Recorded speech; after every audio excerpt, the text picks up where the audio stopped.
Dapat nagpalagdag ka lang, Hiro. Oo.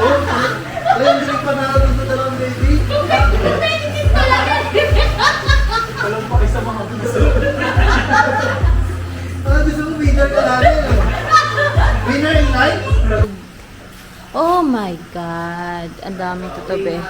Look, sobrang daming gamo-gamo. And we're done sa pagsuswimming. Oh, lamig! Magpapalit na kami ng damit at mag-enjoy na kami. Bukas na ulit ang swimming for us. Okay. So, kumuha lang ang towel para kay Jiro kasi hindi siya nagpe-prepare. Ako pa ang magbibigay sa kanya ng towel. Ayun. Akala ko di ako makakapag-swimming ngayon kasi biglaan lang. Tapos bigla niregla din ako. Pwede ba na mag-swimming basta tampons ang gamit? First time tampon user. Hindi ko pa alam kung kaya ko pang umulit. It's 4 a.m. in the morning. At wala pang gising. Ako lang. Kasi ako lang ang natulog ng gabi. Sing, coffee cup.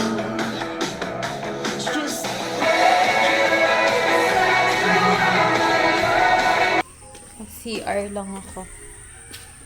Oops. Okay.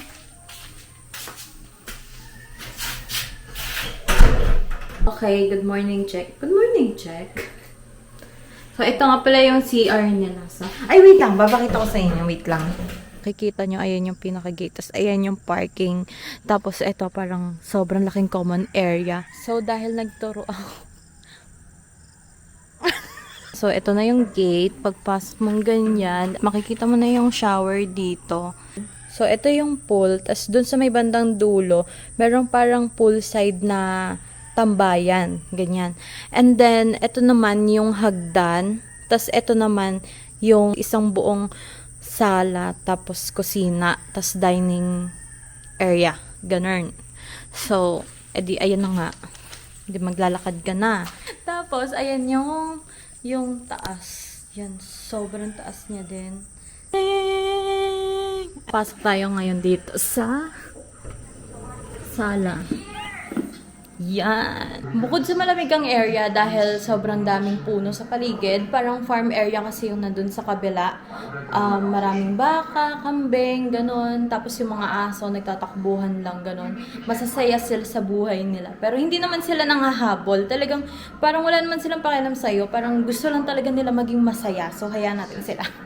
So, ayun, going back, ang sasabihin ko lang naman ay sobrang lamig dito. Hindi talaga nila tinipid yung aircon. Dalawa yung aircon sa isang buong main hall pa lang na to. Pasok mo sa sala, mapapansin mo talaga yung interior nila. And then, meron silang nook dito or countertop. Tapos, pasensya na kayo sa kalat.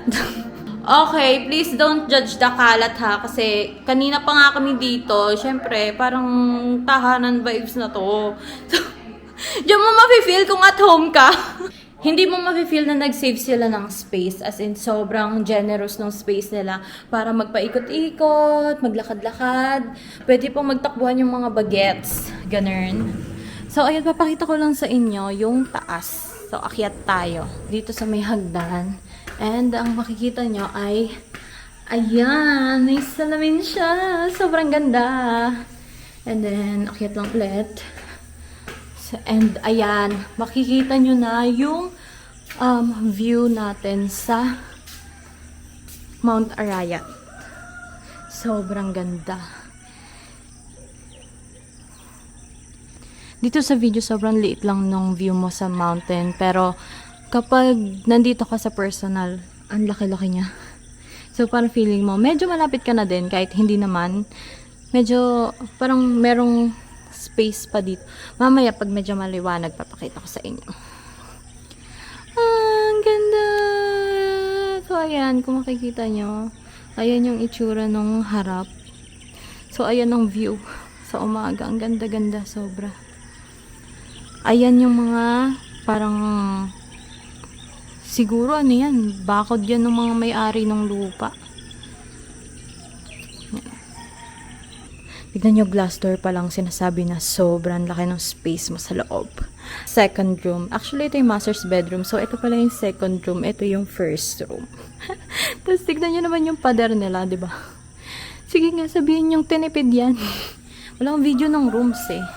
Bala kayo dyan. So, gusto kong abangan yung pinaka pag sunrise. As in, na-realize ko lang na kapag ganitong bakasyon pala, mas, mauna kang matulog. Para ikaw din yung unang magising. Tapos, ikaw yung makakita ng lahat ng to. Sobrang ganda. Sobrang nakaka-relax. Nakaka-senti. At saka, parang ito yung time mo para mag-reflect sa sarili mo. Lol. What a life. Parang ganun. At dahil 5 a.m. na at wala naman akong naitulong kahapon sa kanila. Magpe-prepare ako ng breakfast. Lol. Kasi naman, wala tayong natulong kahapon. At least, babawi naman tayo ngayon, di ba? So, ayun guys, kapag ka magbabakasyon kayo, if kaya mo namang makatulong ng anything, like, kapag may makikita kang mga kalat or what, ganyan, ligpitin mo na. Kapag ka may nakikita kang gamit ng mga kasama mo, i-organize mo lang sila, ganyan. At dahil isa akong mabuting anak, at isa akong mabuting kasama sa gala, ako ay gagawa ng breakfast. Wow! So, Sponty people, whether you are traveling with your friends, family, or loved ones, kailangan maging parte ka nung pinaka-travel talaga or nung pinaka-stay. So, ano ibig sabihin nun? Ibig sabihin nun, huwag kang magsarili. Huwag kang magsarili at huwag kang makasarili. So, kailangan maging parte ka ng lahat ng nangyayari. Or hindi man lahat, pero as much as you can, maging parte ka. Hindi din ako masyadong nakapag-swimming. So, I think, mamaya magsaswimming ako ng matagal. So, ito yung kanin na natira. Ngayon, magsasaing ako as a very responsible daughter. As I've said, hindi mo mararamdaman na parang may kulang or what. Kasi, meron nga din silang takalan ng bigas. Nung galing talaga kami sa Baguio, sabi ko sa sarili ko, hindi na muna ako a-accept ng bookings today. Char. Sabi ko hindi ako muna gagala kasi pagod na pagod ako, grabe. Lagi na lang yung gagala, tapos sobrang saya ko, sobrang energetic ko, as in. Tapos pag uwi, as a person na may endometriosis, char. Ayun. Ngayon, eto na naman ako. Kaya sobrang saya ko na naman. As a person na naglabas-masok ng hospital noong 2025, sabi ko talaga sa sarili ko, well, walang makakapigil sa aking i-enjoy ang buhay ko. Oh my God, ito na yung sun. Yan, sobrang ganda. Oh my God. Ayan yung view dito, kitang-kita. Kitang-kita talaga. Ang ganda.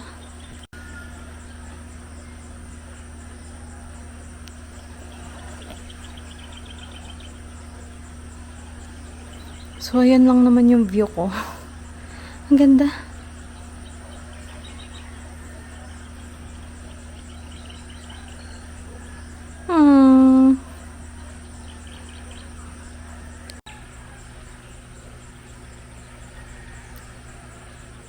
Mali pala, hindi pala ako dapat nagsaing. Kasi, meron kaming pancake. Bubuksan ko lang tong aircon. Kasi, hindi ko kaya pagka mainit. Nai-stress ako. Ayoko nang mainit. Nangihina ako pagka mahinit. Ganon. And kung mapapansin nyo guys, sobrang maalaga sila sa BNB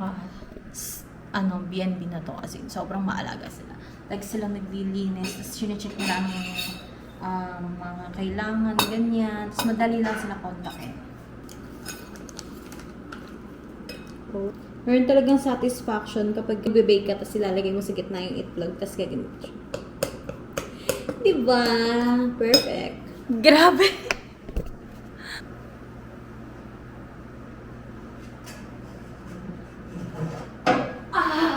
So, yan. Tapos na ako sa niluto ko. Good morning! Gising na! Everyone, it's 7 natin. Naalis na tayo. Di nyo na ma-enjoy. Good morning, Jigo! Jiro, gising na! Love! Gising na! Good morning! Daddy! Good morning po. Kailangan nyo nang gumising para ma-enjoy pa natin ang pool. Oh.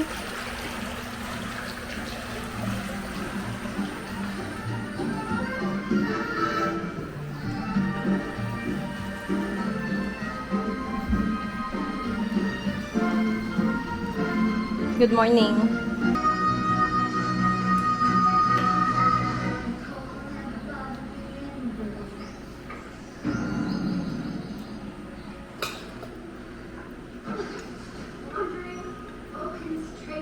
Sayang, hindi ko kasi alam kung gigisingin ko kayo pero ang ganda ng araw kanina.